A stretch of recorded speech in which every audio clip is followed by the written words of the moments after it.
Diba? Hotel pa lang. Parang ayaw mo na umikot sa Disney. Dito pa lang, pagod ka na eh.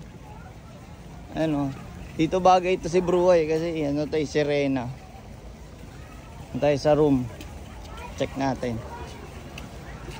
Ano, ganda. Galing na interior. O diba? Para ka na rin nag-Typhoon Lagoon dito pag nag-stay ka. Kasi ang laki din eh. Pambata talaga. Yun nga lang, pricey. Pero wala.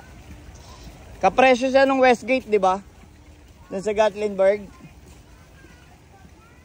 Ayun o, ganyan. Tapos magsuswimming. Malaking pagong. Ayun si Dugo. Si Crush ka, andito nga yung pagong eh. Pati yung maliit. Di ba? Tara, tingnan natin. Sa lobby pa lang, wala ka na eh. Marami ka na mabibili eh.